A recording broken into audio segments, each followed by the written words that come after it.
Get exclusive access to NordPass's best offers at nordpass.com/nerdpass, or use code NERDPASS at checkout to get an additional 1 month free.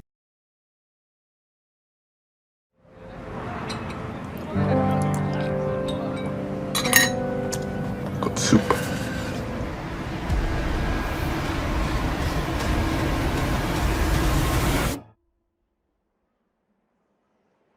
Oh, please understand. Save who you can save.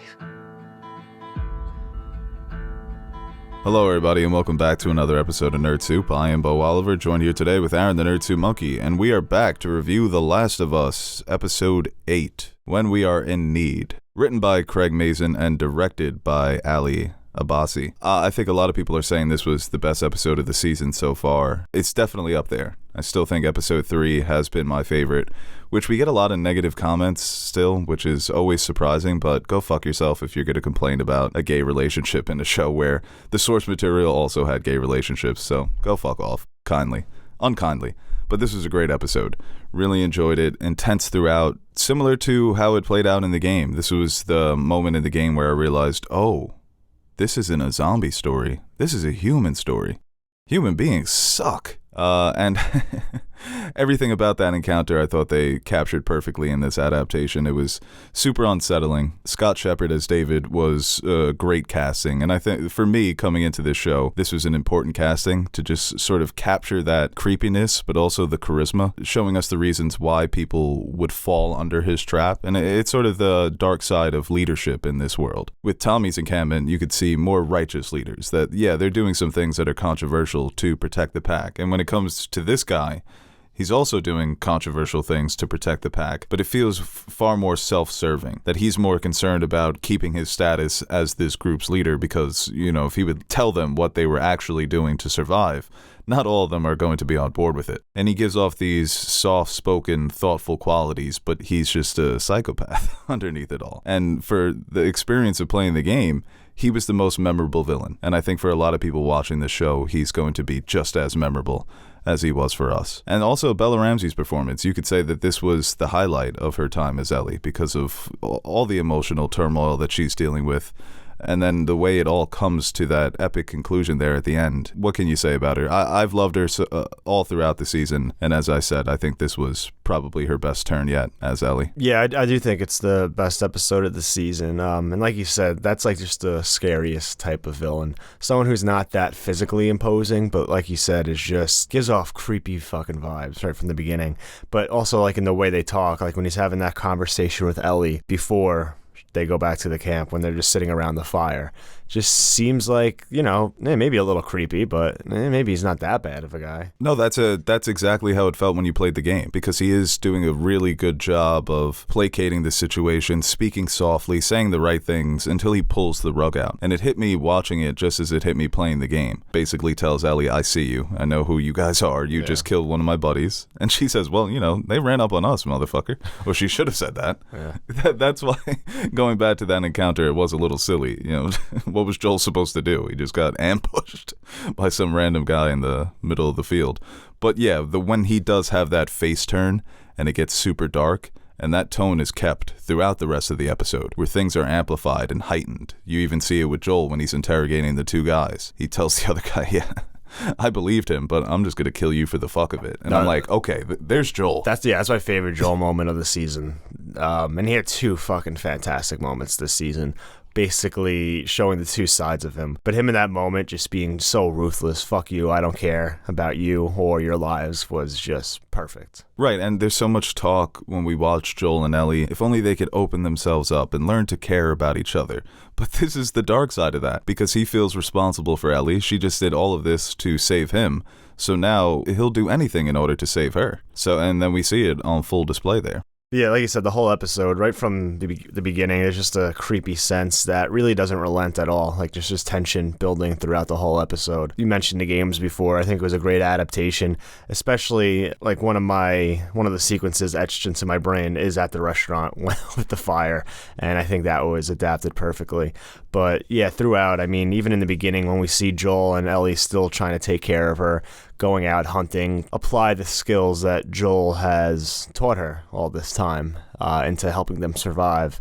And obviously that puts her on the path of these two gentlemen here. I'm pretty sure you're not supposed to inject penicillin right into the wound. I feel like you got to find a vein. I'm not a doctor, so maybe. I was going to say, yeah, where's your medical degree?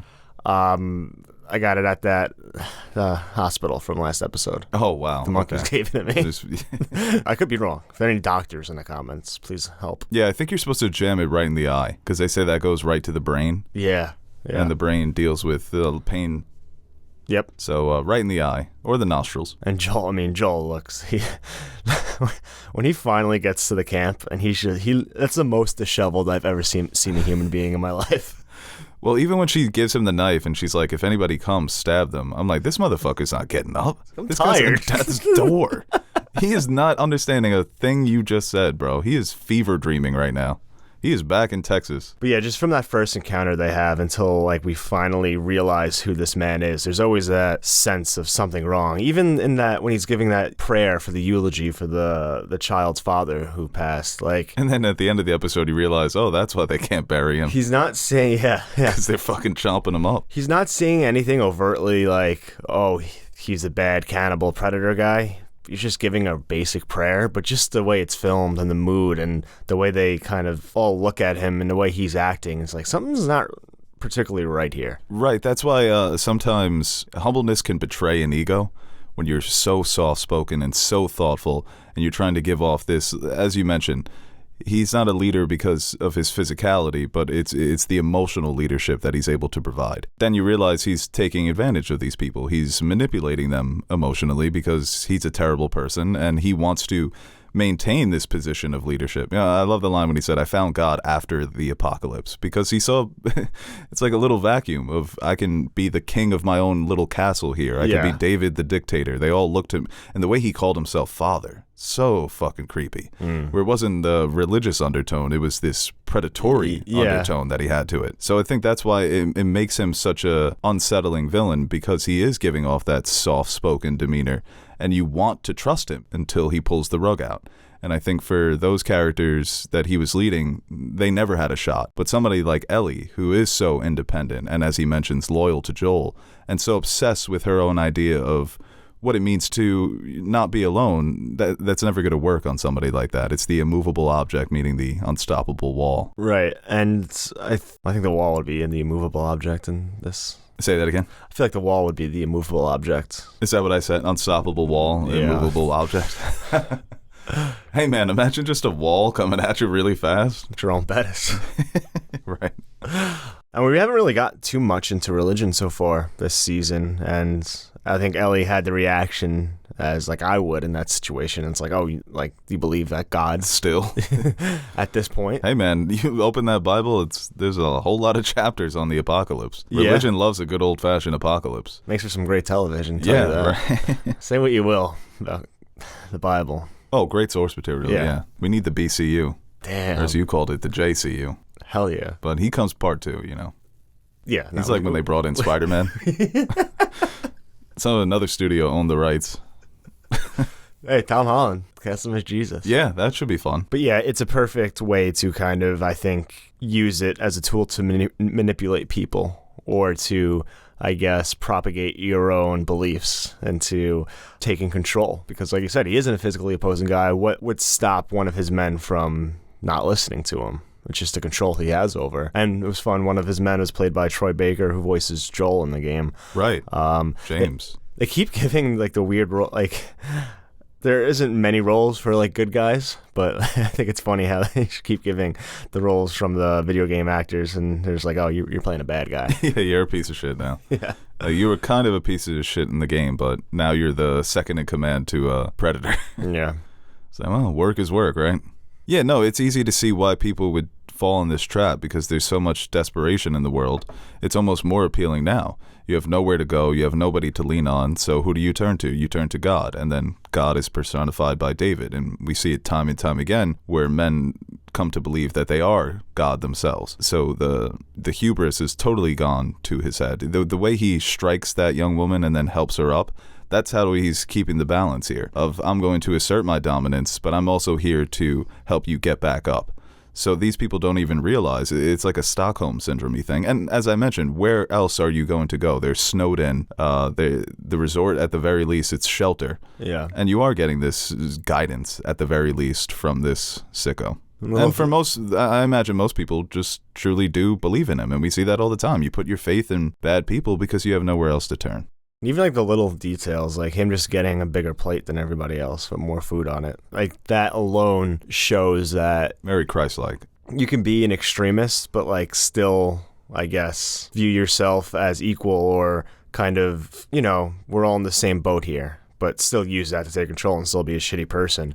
I think that just little thing just shows that he's aware of what he's doing and he views himself as worthy or deserving rather than the people who follow him. Yeah, definitely. And I think the way Scott Shepard played him, as I said, it was great casting. The way that he's concealing his ego underneath it all was very impressive to me, because you could see it behind his eyes that he's cooking something up, that there's something else brewing here, that he's not all that it seems. And Ellie's on him from the very beginning. That at one point in the conversation, she starts to let her guard down a bit. Then he goes on the attack. And I think that was so impressive, the way that conversation played out, because it flips it on its head completely. Because as I mentioned, it begins with Ellie has the gun on him. She lets the gun down a little bit, and then there's James. So the way the music comes in and the tone really shifts, and I think from that point on, it doesn't really let up. Well, I feel like the conversation they have when he's in jail, get a sense of his arrogance right there. I mean, immediately after, I was kind of like, well, maybe they could have let that develop a little longer,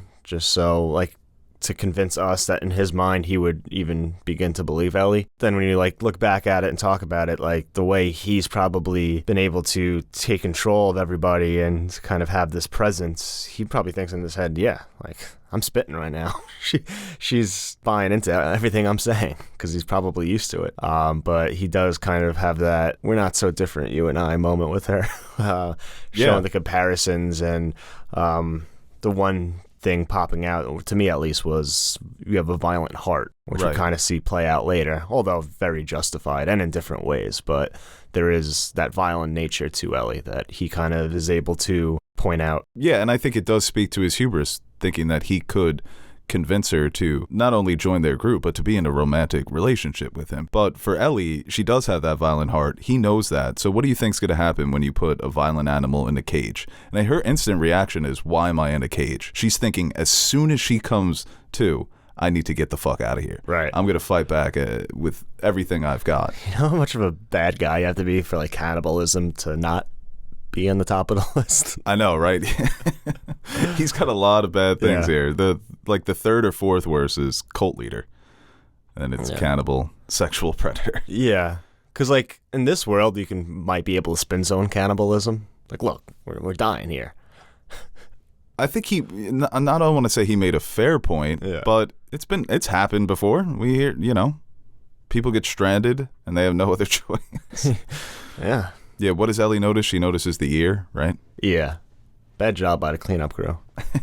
Well, it's interesting because you would think that the more people, the better in the apocalypse, right? You have a community. But if you're just two self-sustaining people, less mouths to feed, right? You can move around a lot more quickly. You can find different shelters. So it almost feels like Joel and Ellie, it's better. You're better off just having a smaller group, small circle.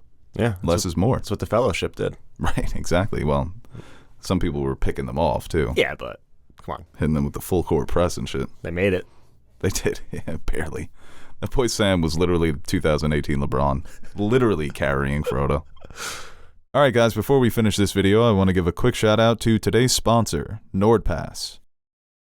NordPass is a great option for people who are constantly forgetting their passwords. NordPass makes life easier by keeping all of your passwords in one place. No need to memorize them all. You won't even need to type your password when using NordPass. Their autofill feature does the work for you. Plus, you can shop and browse faster after securely storing your credit card and personal details on NordPass, which is a zero-knowledge password manager, meaning no one else but you can see what's inside your encrypted vault. Not even the NordPass team. Added security can be found with their data breach scanner, which alerts you to when online account information or credit card information has been leaked. You can identify where and when the leak happened and what type of data was compromised. NordPass will also help you generate more complex passwords to keep your information safe. You can also use their password health feature to check if your passwords are weak, older than 90 days, or are being used for several accounts. You see, many people these days either use their Facebook account or Google account to log into every new website, app, or eShop because it's more convenient. But if that one Facebook or Google account gets hacked, then hackers would get a free shot at all of your connected accounts.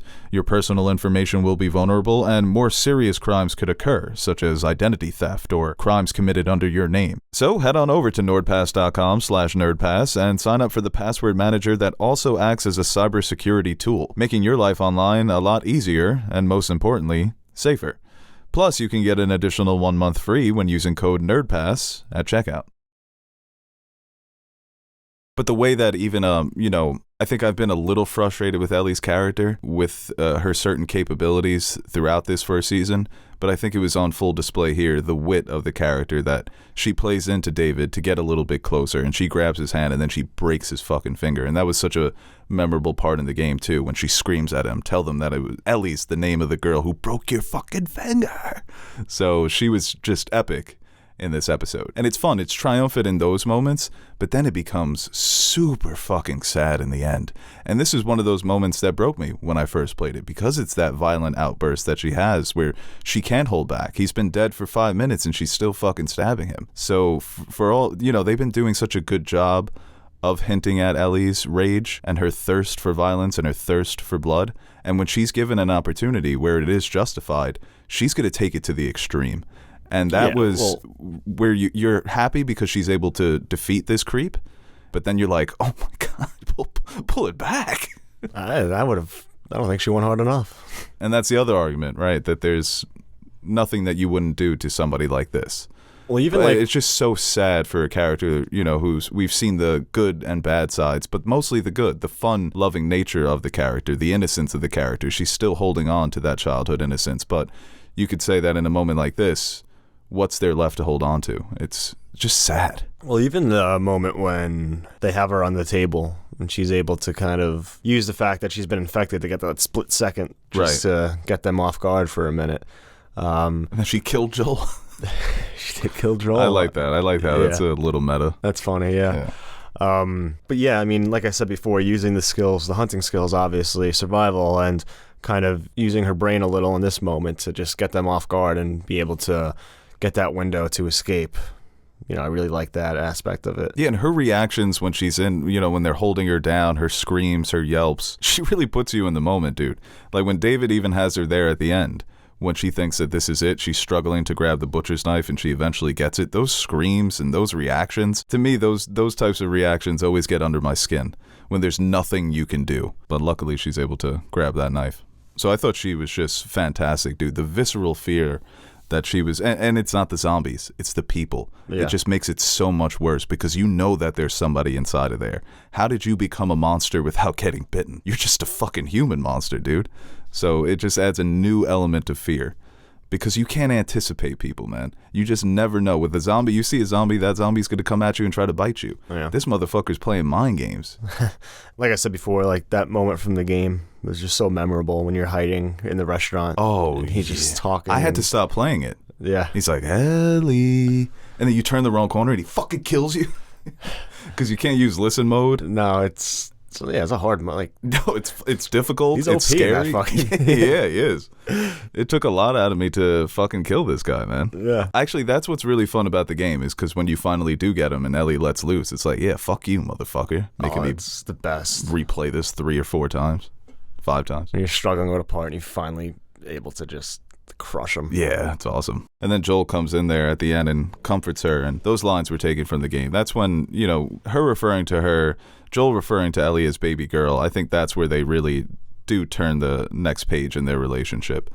They've gone through so many bad things, but when you experience something like this is probably the most traumatic thing that's ever happened to Ellie. So yeah, it's nice that he was able to be there for her in those moments, but it's also horrible that they now have to share this trauma and sadness between them. Well, yeah, we saw it definitely after that little montage, after they leave Tommy's and the moments they shared together, that relationship really taking form. But here, I think really solidifies that like father-daughter type relationship where it was always heading here, but before that, it was definitely had its stages where I think it went from obviously cargo to some attachment to, building a friendship type bonds where they're able to just let loose and talk a little bit, open up a little more. And here, I think, really solidifies that father-daughter relationship. Yeah, it was definitely one of the more emotional moments of the season, I think, just to see them embrace, and especially after what we saw Ellie just go through, and to have Joel there to comfort her after she basically saved his life as well. So you see that they need each other in more ways than one, you know? Right, yeah, it's not only with Joel there. Going back to his whole need to save people, he wasn't able to save Ellie. Ellie saves herself. He is there for her at the end to comfort her. But in his own mind, he may be thinking, I let her down again because I should have been there. It shouldn't have even gotten to this point where she has to be the one to kill David. That should have been me. Once again, it's a reoccurring thing throughout their relationship that in Joel's mind, he isn't able to save her in the ways that he believes he is capable of saving her. So even being able to comfort her in those moments, you have to think in his own mind, does he feel like a failure again? And that's why for these characters, everything comes hard to them. Nothing comes easy. In order to learn the lessons, to become more emotionally available and to open yourself up to friendship and companionship, you have to go through such horrible things. It's always in response to a negative, never in response to a positive. So he's able to comfort her and hold her and be there for her, but it's after something so tragic. It can't be after something good that happens. That's just the way this world works. And I think that's why it's so heartbreaking, because there's so many different things going into that final moment that you can't help but just be exhausted by it all in the end. And I think that if you can criticize this episode and really the season, things have felt a little bit rushed. I think what could have helped it is just more moments where the show sort of lingers. There's not a lot of moments where characters aren't talking. It's a lot of plot, it's a lot of dialogue, narrative, scene for scene for scene, which is fine. But sometimes it benefits to take 15 seconds to linger on a shot or linger on a person who's contemplating what they've actually just experienced. I think the show is missing that a little bit. So this episode, I was surprised by how quickly it did wrap up, seeing that it was 50 minutes after it aired. Because going into it, I didn't know the runtime. So when it ended, I was like, oh, damn, that was quick. I guess next week's the finale. But that would be my only criticism of this episode. Yeah, I think at times I would say maybe like in the middle seasons that's a little bit more apparent, but like I said earlier, this is I think the best episode of the season, and I think it really just works on every level in terms of just the character stuff, story-wise, tension, action. Like I think it was just every part of the show that we've enjoyed so far, all, kind of elevated here. Yeah, there's no way I can criticize this episode for a lack of intensity. I've had that issue with some of these previous episodes, but this one was tense throughout. I'm even thinking now when James shoots Ellie's horse, he fucking tossed Ellie, bro. Yeah, like even that, but like even little things where she's coming up from the basement and she's opening up the garage door, like I'm like, what's gonna be out there? Like, right, yeah. I mean, there was nothing, but at any moment you kind of had this sense something could happen or that danger is present. So yeah, it's that fear of the monster around the corner, and I think that's what games capture oftentimes when they use stealth, when you have to hide behind a cupboard or hide behind a door going into a next room, you don't know what's there. They really played with the setting in that way. And the setting, to me, was beautiful. Those sets of the resort, it looked just like the sequence from the game and also the multiplayer. So that was really fun, especially there at the end when they're in the little dining area where Ellie and Dave have their showdown. But yeah, dude, super creepy, super unsettling, and really violent, which I do love. And it's not glorifying it whatsoever, because Ellie was a caged animal and she's let loose, and this is what's going to happen, where it is so tragic to watch. But a part of me goes, as you said, keep going. Yeah. So violence can be fun. And then with Joel, we briefly mentioned it in the beginning of the episode, but to me, that was probably the most memorable Joel scene. And I think it's not just because it's violent, but it's because why he's doing it. Because he feels this need to protect Ellie, and he's failed so much with Tess and his daughter. So Ellie's really the last one left. So he's going to do anything. That's what you would do, right? Is it morally correct? I don't know, but that's what parents do for their children. I think he's good. Because they're trying to play off like, oh, what are you doing, man? Let us go. And it's like, you just kidnapped my daughter and tried to kill me. You're not innocent in this situation. When he stabs him, it's like he'll pluck off his kneecap or whatever. Like, I felt that in my knee. Yeah, there's something nasty about that, right? Your kneecap being plucked off? Kneecaps, fingernails, like things that can come off, but you don't want them to. Ugh. That's when people are always being tortured in shows. And they're like, I'm not going to give up the answer. And they're like, well, I guess we got to kill them. I'm like, rip out their fingernails. Yeah, I forgot what I was watching where they did that to somebody. And I'm like, how many fingernails would I make? Would I get there? Yeah, no, that would do me in. Because I always think that I like to imagine I'm a loyal guy who wouldn't speak. But you start ripping out my fingernails, Yeah. I'm going to start Mariah Carey, Whitney Houston at the Super Bowl, bro. Oh, dude, you know what was so fucking funny in this episode? When David goes, you could come back and join us. You're inviting me to your hunger club? Thanks. Yeah. Yeah, he did it. He didn't do a great job of selling that. They're like over here threatening this little girl for her food. And like, you could join us. She's like, yeah, it seems like I'm doing better than you guys. Yeah, but it's like half a deer. Like, not really that appealing. No. But yeah, I mean, it's one of those episodes where when it's great, and I think that this really does teeter on greatness, there's less to talk about because it kind of just speaks for itself. And this episode, the way it plays out, it was just super impressive, a great adaptation. And this is sometimes when you're adapting stuff, you can make it a little bit better. And I think they did, obviously, giving David this whole, he was definitely a cult leader in the game, but it's not, they don't really give us the backstory about the group that he's leading. And for the most part, it sticks to the source material. And it does it so effectively as the source material did. So when you're standing on the shoulders of giants, sometimes you just let it speak for itself. And I think that's what they did in this episode. So Yeah. A+ is all around. Yeah, and I think just that, like we talked about, that ending to end with that emotional connection between Joel and Ellie was just a perfect way to wrap up, like a nice calm Sunday night. Now I gotta be sad in bed before I go to bed. I teared up 3 times Sunday. Attack on Titan, Last of Us, and My Hero all gave me a little sniffle. Okay. My Hero was like All Might made Deku lunch. I don't know why that got me, but My Hero be getting you with the smaller moments.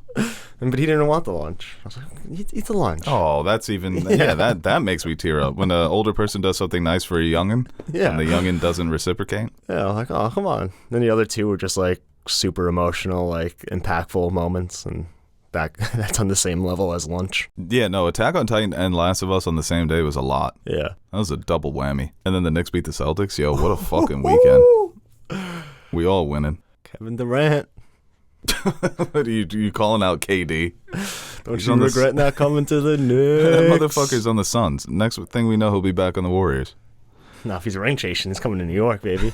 We next. You smoking on that Boston pack tonight, you heard? All right, guys, that does it for our episode 8 review of The Last of Us Season 1. We will be back next week for the season finale. Really looking forward to that. Maybe Teddy will be on that video. Who knows? Not to review it, just to show up. Maybe he'll have cordyceps or something. That could be fun. Yeah, we'll find something wacky for him to do. Yeah, Yeah.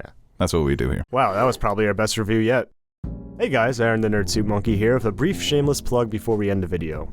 Do you ever feel like you don't have an adequate amount of nerd soup in your life? Like you're going to bed hungry and yearning for the nonsensical yet entertaining nutrients our podcasts provide? Well, we've come up with the perfect solution. The Nerd Soup Fan Question Podcasts, exclusively available to our Patreon supporters. You can sign up now by visiting patreon.com/nerdsoup, and for the price of only $1 per month, you'll receive exclusive access to our weekly podcast where we answer your questions that don't make it to the main show. And while you're there, you can check out the other rewards we offer to our patrons, like stickers, mugs, t-shirts, behind-the-scenes footage, and appearing in the credits at the end of our videos. And that's exactly what we're going to do right now. Roll the names of the nerds who make Nerd Soup possible. The reason why the crypto crash didn't send our lives spiraling down a black hole of no return. Alright, I'll stop talking so you can listen to this jazzy-ass music while checking if Beau spelt your name wrong in the credits.